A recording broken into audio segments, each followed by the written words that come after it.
Yo, what's up everybody? It's your boy Mood616 here, and thank you once again for stopping in, guys. Alrighty, so I've got something here brand new. It's not going to be a horror film review. As you probably noticed from the title of the video, yes, it is going to be a non-horror review. Yeah, I don't think I've ever done one on this channel, like a full-length one before, but I'm very, very excited about this review right now because it is a film that all the films just released, and it's also a film that I never thought in my wildest dreams would ever get a Blu-ray release. Because it's pretty obscure. I mean, a lot of people that are into hip-hop and the culture and stuff know about this movie, but it's probably one that was very overlooked. Due to certain circumstances in the 80s anyways. This movie came out in 1984, but, you know, before it came out, the fine gentleman over at Canon Films had actually got a word, like the word on the street is that these guys were making this movie called Beat Street. And so basically what they did is they powered out their own hip-hop film, because that's the way Canon Films did it back in the day. They would sniff out the competition and they would go and release their own version of whatever they were doing. So in this case, they released Breakin'. Now Breakin', I believe, came out a couple weeks before Beat Street and kind of beat them to the punch, but you know, in my opinion, this is a better film than Breakin', but I do really like Breakin'. Which is, you know, a really cool thing about the early 80s, because in 1982 we had a film called Wild Style, and that was basically, about graffiti and graph artists and stuff like that. It was just a fantastic film. It's one of my favorite films. I even have the Wild Style logo tattooed on me, so I love it.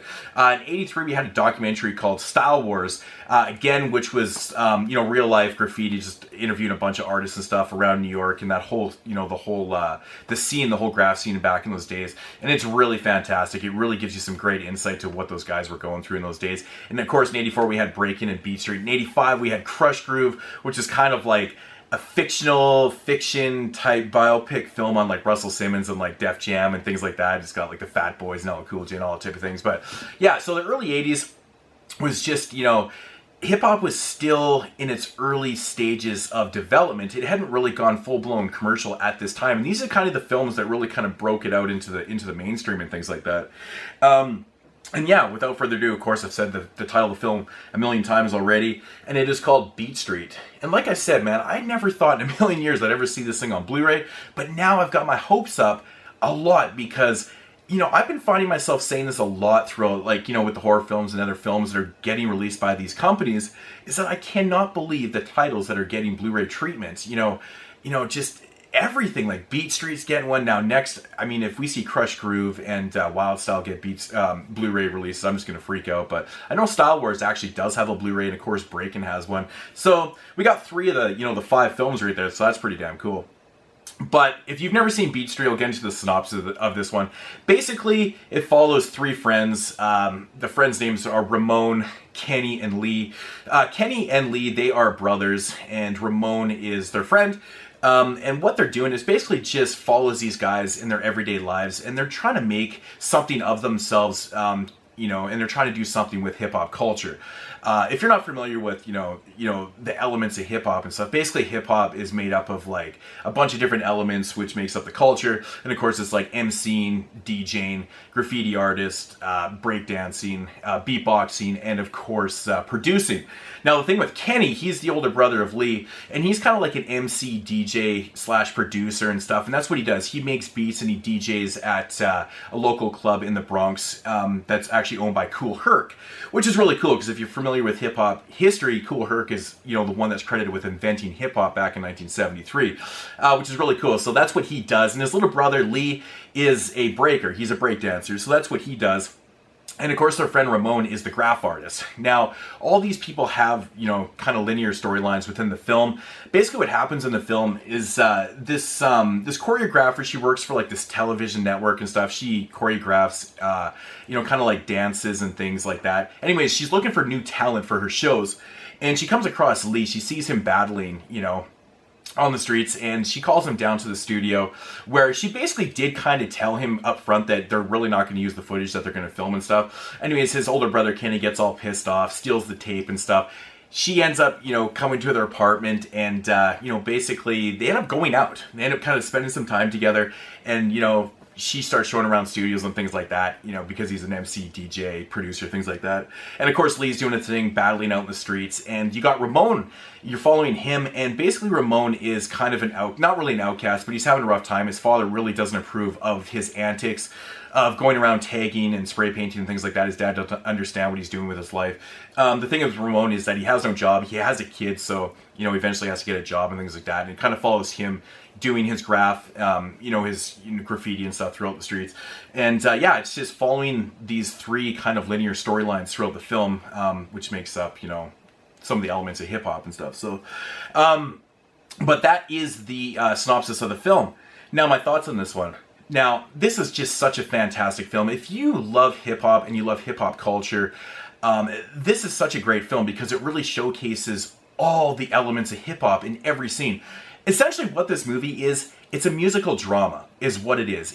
There's a lot of scenes that are just straight up music, and there's obviously the dramatic elements of, you know, Ramon's character and, you know, following him and what's going on in the personal lives of these characters.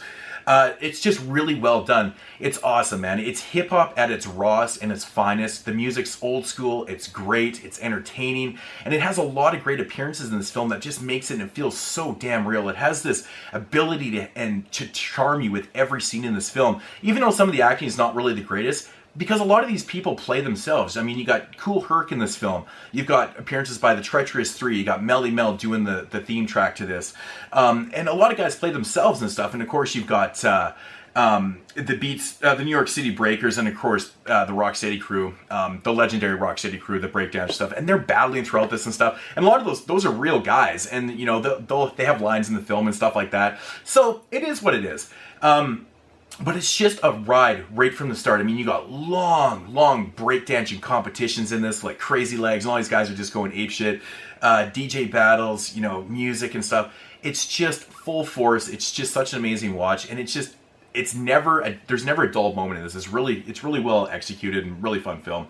And you know, like I said, it's kind of interesting because, you know, you're watching this film and you're thinking music, hip hop culture and things like that, but you kind of forget at times that it is a drama.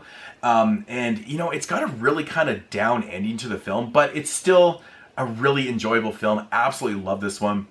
I couldn't recommend it enough, man. I mean, really, you can't go wrong with, you know, performances by the Treacherous Three, of course, Kumo D, with Santa's Rap, which is just such an amazing performance in the film. You know, everything about it is just awesome. Melly Mel is probably my favorite part in this film. He performs the title track, Beat Street, and he's just so ahead of his time. 1984, and the rhymes that he's ripping back in those days is just absolutely phenomenal. It's really phenomenal. I forgot to mention the girl that plays the choreographer, the girl that tries to recruit Lee, who's dating Kenny, the older brother. That's Ray Dong Chong. Her character's name is Tracy in this, but she's really good. She's a really pretty actress. She's a good actress actually too. So. But overall, man, if you're a fan of hip-hop and like the true school of hip-hop, this isn't even an old school hip-hop film. This is true school. This is still from, you know, the infancy of hip-hop right here. And this is really kind of one of the films that really did help kind of break it out. Because 1984 is a really kind of... it's a staple year in hip-hop because that's when, you know, LL Cool J was just dropping his first stuff, and Russell Simmons was just starting up Def Jam Records and things. There was a lot of things that were finally starting to develop big time. It wasn't just block parties. It wasn't just, you know, all the street antics of hip-hop and graffiti and things like that. It was actually starting to become more of a kind of a mainstream thing in 1984. So... But yeah, Beat Street, man, I could go on about this film all fucking day.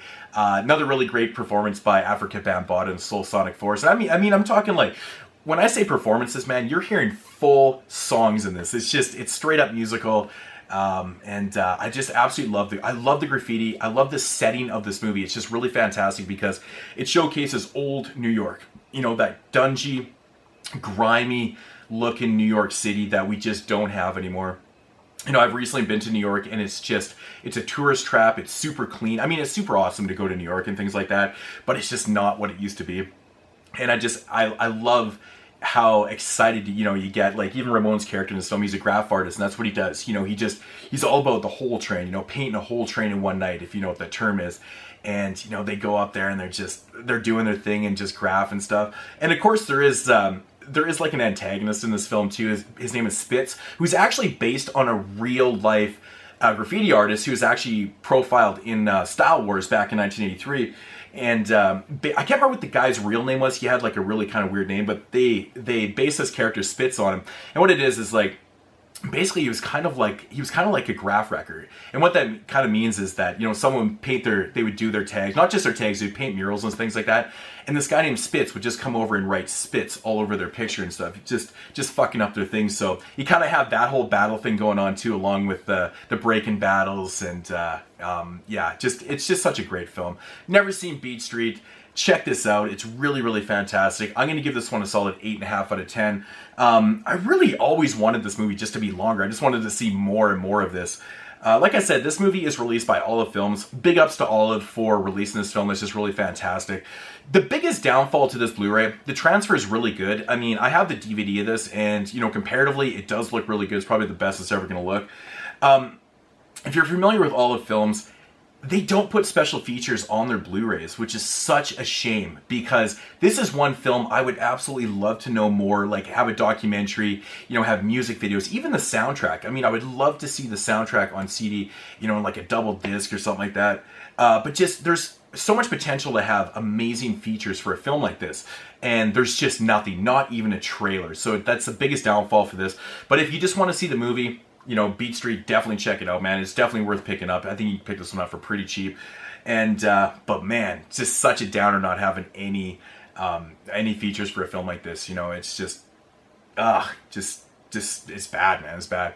Or it's not bad. It's just kind of sad. It's kind of saddening to me. But anyways, guys, I'm just rambling on. Sorry about this. Beat Street, 8.5 out of 10. I absolutely love this movie. Out of all those, it's probably my second favorite one. Well, maybe my third. I like Style Wars. I can watch Style Wars over and over again. So if, like I said, check out those other films, man. If you're into like True School and learning like the history and like just learning about real hip hop, you know, just remember, boys and girls, what you hear on the radio is not fucking hip hop, man. This is hip hop, cold chillin'. Yeah, I don't really want to keep going on, and I think this review's gone on way too long as is, but I could talk about this shit all day. Just such a fantastic film, and check it out, man, if you've never checked it out. Alright, guys, that's going to do it for this first review on the ILLMented reviews. I don't even think I mentioned that. I named it ILLMented reviews because it's like half of a nickname I used to have. I had a homie back in the day when I used to spin. He used to call me the ILLMented Funky Child. Don't know, so I called it ILLMented. But anyways, guys, I'll check you maybe next episode. Maybe I'll get into some more of the hip-hop videos, you know, films or whatnot and stuff. So, yeah, check you guys then. Peace.